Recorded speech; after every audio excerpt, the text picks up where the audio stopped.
Hey guys, it's Kim Review for the final four episodes of American Horror Story Cult, episodes 8 through 11. And let me just say that I never planned, once again, with many of these shows, I never planned on getting behind on this show. It just kind of worked out that way. But without further ado, guys, we're just going to jump into it right now. All of these four episodes, are really interesting. They're all kind of distinctly different, and I feel differently about pretty much each of them. So we're just going to jump into right now, starting off with episode 8. And as you guys know, episode 8, I was very much looking forward to, because episode 7 was very flashback heavy, and I wasn't really a fan, but I did really like the twist at the end when it seemed that Bibi and Kai were actually working together. However, that's pretty much dropped in this episode. It doesn't really seem like that's what's going on, because what it seemed like was happening is that Kai was turning all these women against each other, and that he was doing that so that way they could project any sort of hate and any sort of will they had to kill him and project it onto someone else. And it seemed like that's what he was trying to do. This episode pretty much completely negates that, and that's something that American Horror Story tends to do, and that's kind of what happened here, where, in the episode, Beverly, Ivy, they want to kill Kai. They think that, Kai, he's just not good for the cult anymore. He really is weakening them, and, Winter's trying to prove that, oh no, Kai's on our side. You can't possibly kill him. There's no way you can do that.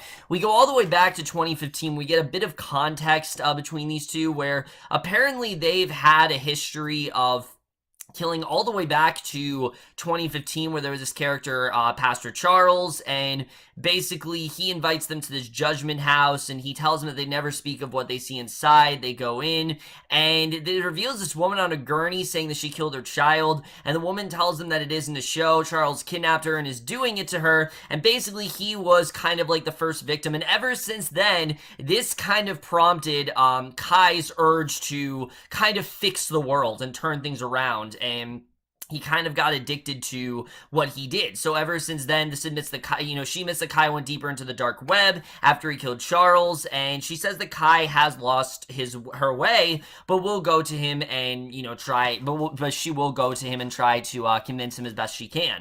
So basically, she goes to him and tries to tell him basically that the women are restless, and he points out that someone killed Harrison, but assures Winter that he's not at all mad about it. Why? Because it's, again, one less member that he has to deal with, one less, he's seeing that his plan's kind of working out, and I think Kai's just happy that it's not him. He doesn't really care who dies, as long as he's got enough members in his cult. That's all he really cares about. And Winter, again, she's demonstrating a lot of loyalty towards Kai, and she's basically trying to tell him that, he talks to her about this whole thing, that he loves the family that they're gonna make, and he wants them to make a family, and he wants Winter to be the mother of this baby, and they appoint Samuels to possibly be that, father figure to this child that they want. So a lot of this episode is Kai trying to get Samuels and Winter to, have sex, and the problem with this episode is that it's a bit unfocused. It seems to focus a little bit on Samuels, but in my opinion, it was the definition of too little, too late. They try to make up for the lack of development this character has gone through. And this season, that has worked in the past. For example, with Beverly, we weren't getting a lot of her. Then we got that one episode, 11-9, and we got a lot of stuff with her. Same with Harrison, same with Meadow. It doesn't really work out that way for Samuels, though. Unfortunately, it just doesn't really come together. We get this really strange scene where he has them in robes, and he has them disrobe, and he tries to get the two to he tries to get the two to have sex and everything, and Samuels unfortunately can't get hard, so it doesn't really work out. And he tries to tell Kai that he doesn't like women that way, and that no matter what he does, he can't get attracted to women. This is something that Kai already knew, and it turns out that Kai and Samuels do in fact have a past where basically Kai, he tried to, Samuels, Kai was selling drugs under what was Vincent's prescription pay, which, yes, his real name is Vincent Anderson, not Rudy Anderson. We find out his name is Vincent Anderson, and we've known that before, but Kai sneaks into Samuel's house where he's trying and failing to have sex with a woman, and, this basically just showed that he wasn't into women at all. In fact, it seems like he downright was disgusted by women, that he wanted nothing to do with them, so he decides that he's going to try to make things right. He tries to go to Winter, basically attempts to impregnate her, but she's not having it at all. It's like downright rape. He's like forcing her and everything, so she actually does kill him. And again, I should feel this huge moment, but I just didn't really feel it. Any sort of care that I have for Samuels was pretty much diminished, and that's again because they just rushed everything in here, and this character just wasn't all that interesting. And it sucks because Colton Haynes is a great actor, and I think he deserves a lot better than what he got here, but unfortunately they just didn't really do much with this character. He was just kind of there. They gave him this one arc, and it just didn't really do much of anything for me. And I'm sad to say the other arc is the same way, because we do actually, after a few episodes, we put the focus back on Allie, and I was surprised to see that because it's been a while since Allie was part of the main focus. Now, she's not the main focus in this episode. It's not the main plot. The main plot, like I said, what's going on with Samuel, she's more the main stuff in the next episode. But basically, in this episode, she's trying to essentially get her life back. She has Oz back and everything. And, she realizes that Vincent is in fact, Kai's brother. She knows that, but she also finds out that Winter is his sister, and she is very angry at him for this. She doesn't understand why he didn't try to help her, and he comes up with this excuse that, oh, I didn't realize you were talking about Winter. I would have helped you sooner. I mean, it was just really a bunch of bullshit, and she figures that Rudy fed Kai information about her phobias and tried to use that against her, and, he says that Kai broke into his office and access his case files, and he asks Allie to trust him and he'll put together with her son. So basically, Kai goes to Allie later in the episode, and he notices that Allie doesn't seem to have much of an effect at all. In fact, she's completely unaffected, because it turns out that Kai, triggered all her phobias, that he actually was able to cure her. And at this point, she's not really scared of anything. He's realizing she might actually be a good, possibly asset to the team, so we'll get into that in a little bit. But basically, the end of this episode, we see all the cult. They gather in the basement. They bring the betrayers to Kai, which are Beverly, and for some reason Rudy is there, and I didn't really understand why Rudy was there, because he tells Rudy that he was supposed to help him, but he didn't, and Kai says he's been chosen and people are looking to him for leadership, and his brother says he wants him to succeed and he loves him. He reminds Rudy that he taught him pinky power, and Winter goes up, she cuts off Rudy's pinky, he stabs Rudy in the throat, Rudy's dead. And again, I'm supposed to feel emotionally attached to this, but I just didn't. I felt like this honestly was a huge waste. Cheyenne Jackson, another great actor, but completely wasted as a character. They could have taken this in so many interesting directions, and unfortunately, I just didn't. And then the end of this episode, Beverly is essentially framed for killing Samuels. Winter has framed her for that, so she's placed in this isolation chamber. And we find out at the end of the episode that there's a new member. It turns out to be Allie, and that is the way that this episode ends. So now we're going to talk about episode 9, which is called Drink the Kool-Aid. And in my opinion, this is easily the strongest of the 4. I honestly really did love this episode. I thought there was some really great payoff going on here. But again, there is some stuff I think that happened a little too late, because this episode we are getting a bit deeper into this cult. Kai is very much obsessed by other cult leaders such as David Koresh, but especially Jim Jones, who, he's the one who kind of made the phrase drink the Kool-Aid. He's the one who basically brought it to fruition, because as you know, or maybe you don't know, Jim Jones was a cult leader who had a cult that was so powerful and basically trusted him so much that he essentially got all of them to die. And, he poisoned their Kool-Aid and he died as well. And that's essentially what ended up happening. So Kai is very much inspired by this. He also has all of these, what are called, these men, basically. He's got all these men in his cult now, and I don't know, these men in general, the blue shirts, I just don't really care that much about them, and I understand what the show was trying to do, but I just really didn't care that much about the blue shirts. Believe it or not, though, this episode really puts Allie and Ivy back into the center of things. Because in this episode, Ivy's asking Allie why she joined the cult. And, you know, to no one's surprise, Allie basically did this, as we think at first, to possibly get to the bottom of things. Like, why would Ivy do this to her? Why would Ivy ever go after her? You know, why would she be with Winter? I mean, this is something that Allie really does want to do. And it seems that, you know, Winter goes to them and basically tells them that they can all run away and that they can get away from Kai. And all they have to do is just take the train to Montana. They can get out of there as soon as possible. But that is quickly shut down when all of Kai's followers come in. They now call him like the divine leader or whatever, divine follower, divine whatever. And basically they go there and Kai has all this Kool-Aid. They think that he's going to poison them. But in this scene, it's really well done, but it's not that intense because you know these characters aren't going to die. I mean, maybe one or two of them, but you know they're not going to kill Beverly, Winter, Ivy, and Allie in a very early scene in the 9th episode. It's just not going to happen. There's 2 episodes left. There's no way they're going to kill them off. So while there is tension here, the tension is not as great as it should be, just because the fact that you know these characters aren't going to die. Turns out the Kool-Aid is just that. It's straight up Kool-Aid, and that's really all it is.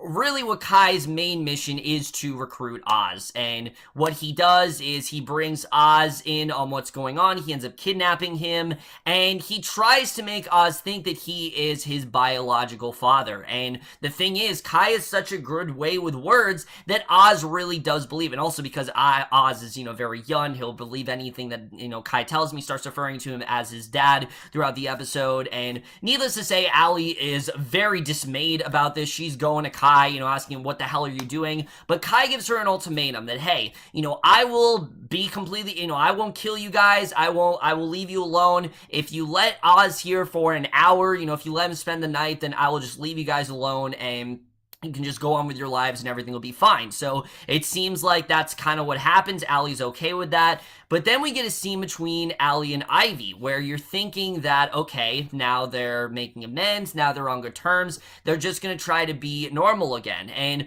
I'm not going to lie, parts of this episode did feel like a season finale. And I'm going to talk about, I think, one of the biggest problems with this last half of the season, because overall, I was not that impressed with this last half of the season. This episode, like I said, was the best of the 4, but I was not that impressed with this last half of the season. I'll talk about why. But basically, they go back to their house, and you're thinking that everything's gonna be fine. Allie's made her this pasta dinner. She's got wine and everything. But then she starts to talk to her, and she starts to tell her how, after everything Ivy does, there's absolutely no way that Allie would ever forgive her for that. There's no way that, you know, they could ever go back to being a normal family. Any sense of that happening, there's just no way that was gonna happen. And, you know, Ivy's laughing it off, saying, oh, you know, you don't know what you're talking about. And that, you know, I will always be more powerful than you, and I have more control. But it turns out Allie has already won because Allie actually poisoned the pasta and the wine. I'm not gonna lie, as much as I didn't love the character of Allie, I really felt for her in this moment. I thought this was a very triumphant moment. I loved what happened here. I love that scene between Allie and Ivy, and I loved that Allie did win here. She got the revenge on Ivy that she wanted, and basically it turns out that the thing that cured her was actually the idea of revenge. She wanted to get revenge on Ivy. It was so, you know, it was just something that was so tempting, and you know, she loved the idea of revenge, and she did anything she could to get it, and that's why she joined the cult, was to get revenge, and that's where we are. So basically, I thought that was definitely a very powerful scene. I really love the way that turned out. But then we get to the end of the episode, where Allie, you know, she's determined to find out if Kai actually is Oz's biological father. Turns out he's not, but she actually tricks him into thinking he is. She switches the picture with a picture of Kai, and basically invites him over to dinner, and makes him think that they can now be a family again and everything's going to be great between them. You know that's definitely not the case, but that is the way that this episode ends. So like I said, I really loved that episode. I got really into the scene between Allie killing Ivy and between Allie and Kai now being kind of on each other's level where they're now kind of working together. I was really interested in seeing where we were going to go. However, much of that was kind of destroyed when we get to the penultimate episode, which in my opinion kind of ruined Kai as a character, because Kai started out, and he's easily one of the most intriguing characters this show has seen, where basically, you know, he's so smart that he's able to basically get on everyone's level and get into everyone's sort of viewpoints and find the weakness and the fear in them and use that to his advantage and recruit them to his cults. Turns out in this episode, yeah, that's not really what Kai was trying to do, because we basically see in this episode, Kai is really starting to lose it. He knows they have a mole. He knows there's people who don't trust him, and he's really starting to lose it in this episode. He's getting therapy from BB, which I thought was just really random. The only reason I think they did this is because they wanted to keep Frances Conroy on because she's just too good to get rid of, so they wanted to keep her on for as much as they possibly could. And I don't know, I just didn't buy the fact that BB would be with training Kai. I just didn't really buy that overall. But I will say the most interesting stuff in this episode, like I said, Kai, like, he's really starting to unravel. He's starting to turn to Charles Manson. He's getting Charles Manson in his head. And I will admit, the work that Peters did this season is incredible. Not only did he have to pull off playing Kai, but he played Jim Jones, David Koresh, he played, even Jesus, Charles Manson, all of these characters. He honestly did a really great job, and I really like the Manson sequence. I thought it was definitely very well done, showing how powerful Manson was, showing how much he had people wrapped around his finger, similar to how Kai has everyone wrapped around his finger. But you see in this episode, that's not really the case. Beverly, Winter and Allie, they still have every intention to run away. They want to get out of there as soon as possible, and you don't know if it's really going to work out for them, but they are hopeful in, trying to get away as much as they can. Gary ends up getting killed for no reason other than the fact that I guess they just didn't know what to do with him and they just wanted to see someone die, but I really didn't understand why he killed Gary other than the fact that he wanted to sacrifice someone. But then we get into the main stuff with this episode, which eventually it turns out that all this time Kai wasn't there just because he wanted to fix the world. No, he feels that the biggest problem boils down to one thing, that being women. Yeah, it turns out that Kai is essentially a misogynist, and that's putting it lightly. He's not just a misogynist, he outright hates women and think that they're the problem with everything. He doesn't want them to run anything. He doesn't think that he thinks the men are absolutely inferior to women, and there's no way that women should run. And I really didn't buy this, honestly. It didn't make much sense to me. And here's the thing. If the show would have been a thing where Kai maybe treated the women differently than the men, okay, that would have made sense. But throughout the whole course of the season, Kai has treated every member of the cults equally.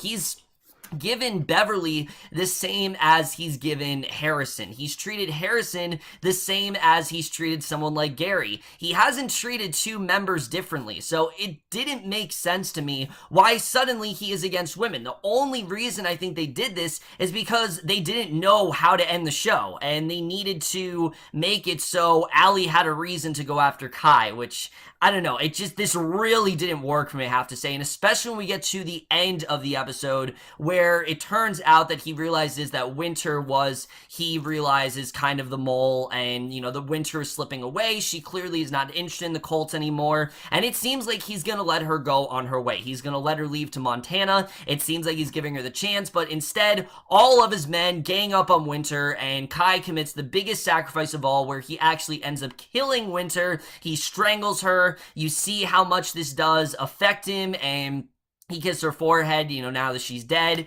and we get to the end of the episode where it seems like Kai pretty much has the high ground, but we see that's not the case, where Allie goes to Speedwagon, one of Kai's cult members, and basically greets him. We don't know what she's gonna do, but that is the way this episode ends. But now, finally, we're going to talk about the finale, guys, which is called Great Again. And this episode is really interesting because we start off, we see Kai, he's in prison, and we're like, okay, everything's great. Allie's now protected and everything's great there. But that's definitely not the case because we see right off the bat, Kai is clearly starting to continue to grow his community. He still is doing whatever he can to, recruit as many followers as possible. He's even got this guard, it seems like, wrapped around his finger, and it seems like he is pretty much unstoppable, and we don't really know what's going on. We go back to, where the last episode left off, where it turns out that Allie actually did, blackmail, she did actually blackmail Speedwagon. He doesn't really know what happened to him. He's trying to call him. And it seems at first like Allie and Kai are working together. She's acting like she's on his side. He goes to address all the blue shirts, and it seems like they're working together, and it's really weird. You don't know what's going on. Why are they suddenly working together? What's really happening there? And basically, she goes to the kitchen where Beverly's preparing food, and Beverly talks about how she's privileged to be recycling the watermelon into watermelon. And, Kai has this ridiculous plan where he wants all of them to target pregnant mothers and kill like 300 pregnant women, which again, just ridiculous. I don't know what they were really trying to say here, but again, it just made Kai really just completely irredeemable. It made us want to see him killed, so I guess in that regard it worked, but it took what could have been a really interesting character and just boiled him down to just a misogynist. And for me, I thought Kai was a lot more multi-layered than that, and it just was not working for me here.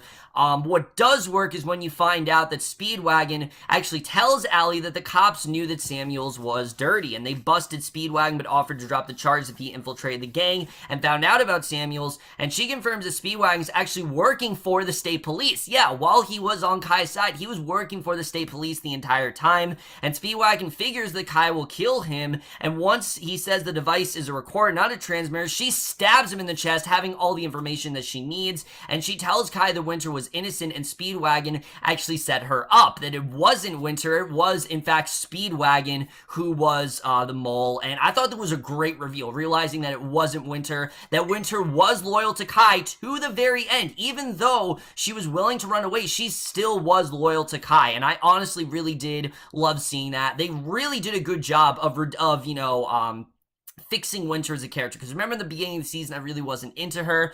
They really did make her a much more interesting character as the season went on, and I did like the way that turned out here. And Kai breaks into tears, killing his sister for nothing, and I did like this scene. It shows that Kai does have some sort of heart there, and he does have some sort of decency, but Allie tells him that he can give Winter's death meaning by finishing what they both started. He should carry out his plan, slap the world out of his stupor, and build the world that Winter wanted. And the next night, he has his blue shirts assemble their kill kit and review their plan, and basically, right when this happens, we see they all pretty much Allie is actually not on his side at all. She has, in fact, tricked him. They are all pretty much, the FBI just storms the house. They toss in these flashbangs. The blue shirts are returning fire, and they capture Kai alive. So Allie, at this point, thinks that they're fine. And, she thinks that because Kai is, arrested, that they really have nothing to worry about, but we realize that's not the case, because very quickly it seems like everything's okay. She's got a new girlfriend, Erica, and her and Beverly. She kind of helps Beverly here, because as we know, Beverly was in a place where she was starting to get a bit weak, but Allie really gives her strength here, and I definitely really did love seeing that. But she gets a call from Kai, who is, outright threatening her, telling her that he's gonna kill her, that he's gonna get his revenge, and he's gonna break out of prison. So she realizes she can't just capture him. She can't just defeat him. She needs to do more than that. So she decides to run for state senator. And not only that, but she wants to get rid of all the political parties, including Democrat and Republican. She wants to get rid of all those things. And this obviously very much angers Kai. He is planning to break out of prison. He goes to one of her press conferences where she is, in a debate and everything. And he's there. It seems like he's going to kill her. He's got all of his, he's got all of his blue shirts and everything like that. They're all gearing up to kill Allie, but it turns out the head guard is actually on Allie's side, and Allie does in fact get the better of him. Beverly does kill Kai, and it was a really triumphant moment. I love the way that was done. I love the fact that Beverly did end up killing Kai here. I thought that was definitely a very well done scene, but it wasn't the person I wanted to kill Kai. I didn't want to see Beverly kill Kai. I understand that these two are working together, but I honestly really wish that Winter was alive, because I wanted to see her kill Kai. I wanted that to be the person that actually did kill Kai. I thought we could have had some a really good scene there, but of course they killed Winter in the last episode, so of course that's not going to happen because they already said they're not going to do supernatural stuff, and they really did stick by that. And again, I do give them props for sticking by that this season. So like I said, Kai is now dead. Allie ends up winning the election, but everything is not great because she tucks Oz into bed. Seems like everything's great there. You know, she tells him that they're going to build a better world, but we see at the end of the episode, she gives a very Kai-like speech. She puts on a hood. Turns out Allie has actually started a cult of her own, you know, possibly something like, other cults we've seen, i.e. something like, you know, the whole scum thing that, you know, that BB and Solanas start, and that is the way that this season ends. So overall, I will admit, you know, because of how lackluster last year's finale was, this really did feel like a step up from that. But that doesn't mean the entire season tied things up really well, because honestly, I was rather disappointed by this last half of the season. There are many factors contributing to that. The biggest one being that I don't think they need to kill, you know, a major character in every single episode towards the end of the season. It really seemed very uncalled for and unneeded. Some of them I understand why they need it. Like Ivy's death, okay, yeah, that one I totally understand. I think Allie killed her. That was perfect. I love the way that played out. But the other ones, I just don't feel totally satisfied. Kai's death was fine. I'm fine with that one. But the other ones, I just don't feel totally satisfied with it. Samuels is a character that I honestly never really cared about. I don't feel like he ever was much of one. They tried to establish him towards the end of, you know, towards his final episode, but it just was too late. There wasn't enough given to his character. So when he died, I just didn't really feel much of anything towards him, as well as Gary. I did not understand why they killed Gary. What was the point of that happening? It didn't make any sense to me whatsoever, the way that really did play out there. As far as things do go with, you know, the other ones, my biggest one easily is Rudy. You know, Cheyenne Jackson, such a great actor, but he was billed as a main character this season, and honestly, I'm not sure why. If anything, I think Beverly and, you know, Harrison had a lot more to do than Rudy. Rudy, throughout most of the season, you know, he was just with Allie in these sessions, and we didn't really get to see much of him as his own character. We had that one scene between him and Kai, but again, that was just one scene. There wasn't enough going on there. I wanted to see more of, you know, where his loyalties really lie. Is he on Kai's side? Is he not? Has he been in the know about all this stuff? And again, they did give us a definitive answer towards that, but I just feel it wasn't enough. They could have done a lot more with his character, and killing him off in the 8th episode, I do think was a big mistake. I wanted to see more of that family together. I wanted to see more of, you know, Vincent Anderson as a character. We saw him as Dr. Rudy Vincent. We didn't see him as Vincent Anderson, who he really was. We just didn't really see enough of that, and it just didn't feel satisfying to me. Easily, though, I think the biggest missed opportunity was the death of Winter, because they could have done some really cool stuff where he tries to kill Winter and it doesn't work, and, you know, she ends up getting the better of him, because again, I wanted to see Winter kill him. I said early on in the season that I think the only person that's gonna be able to stop Kai is Winter. It seemed like that's what we were leading to, that Allie was, you know, for whatever reason, she just would not be able to kill Kai. I thought Winter would really be the one to kill Kai, but of course, that is not the way that it played out at all. You know, there's no there's no way that it obviously could have happened, because they killed Winter in the penultimate episode. And that really did bother me. But again, I think this all boils down to one problem, and that is that, once again, American Horror Story, they start off the seasons really well, but they just don't know where to end it. And I think this is the perfect example of that. I think they had some really cool ideas, but then they're like, oh shit, we gotta wrap this up, and we don't know really what to do. Oh yeah, let's just make Kai a misogynist. That's what we'll do. We'll just make him a misogynist who hates all women, and we'll make all the viewers hate him. We'll just get rid of all the great work we've been doing with him all season. And it really didn't work, obviously, to say the least. It did not work at all. It honestly really kind of pissed me off what they did with his character, because Kai, like I said, for a while, he was probably one of the most fascinating characters in American Horror Story history. But my biggest problem with Kai is that nothing seemed to faze him. No matter what happened, there was no weakness. There was nothing that he was afraid of. I kept hoping that the show would go to that. And the penultimate episode seemed like they were building up to that he had a weakness. But no, his weakness ended up being women, and it doesn't make any sense. He was working with Beverly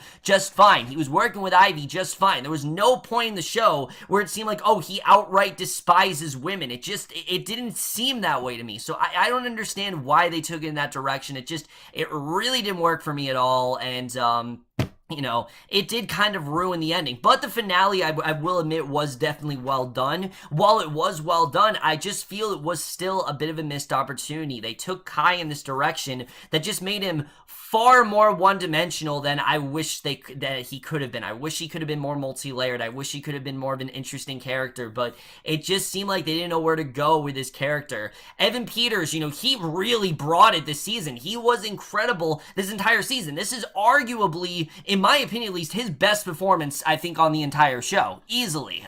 You know, if he doesn't get nominated for an Emmy, I will be shocked. I don't know how he won't get that Emmy nomination this season, because he absolutely does deserve it. But the biggest thing that really does annoy me is that they didn't know where to go with his character, and it just really did piss me off there. Final thoughts on the season overall. I definitely did enjoy it. I think it definitely is a step above other American Horror Story seasons. The biggest thing this season did really well is that it scaled back on jump scares and tropes and things like that. It focused more on, you know, social commentary and the characters, and I thought that was definitely very well done. It had some great character work. The problem is this season, the characters that we were following were not nearly as interesting, I think, as they wanted to be. I think they realized that with Allie early on. That's why they started to focus on her less and less and less. When she started to become less affected towards what Kai was doing, that's when I thought she started to be a much more interesting character, and that's when I actually started to get more attached to her. So I am happy with what they did there. I like they kept the focus on Kai throughout most season, because he was the most interesting part. Ryan Murphy tends to do that a lot, but this season it worked, because the whole season was a juxtaposition of Allie versus Kai, and who's really going to win here. And is Kai really going to get the best of Allie? Is he going to be able to break Allie? I mean, that's really what we saw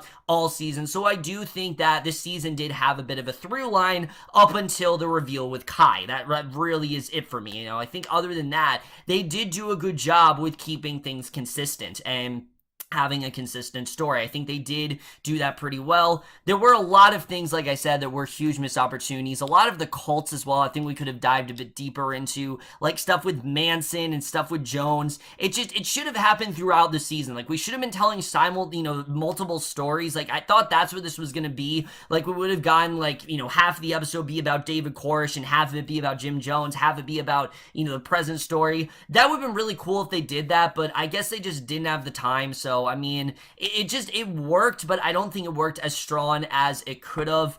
Really, as a whole, guys, I did enjoy this season, but now I am going to rate each episode and the season as a whole. So first, we're going to rate episode 8, which I would, in fact, you know, Winter of Our Dreams, I would rate that episode a B-. A lot of missed opportunities there, but there was enough good character work in there that I will say I did enjoy it. It just was a bit very disappointing with what they did with Rudy, for sure, as well as Samuels. I just didn't really care about either of those characters in the end. For episode 9, Drink the Kool-Aid, easily one of the strongest episodes of the season. I would definitely give that episode a B+. For episode 10, the episode being Charles Manson Charge, unfortunately, I would give that episode probably a B-. Like I said, it really ruined the Kai character for me. And for the season finale, great again, I would give that episode a B. And the season as a whole of American Horror Story Cult, I would also give a B.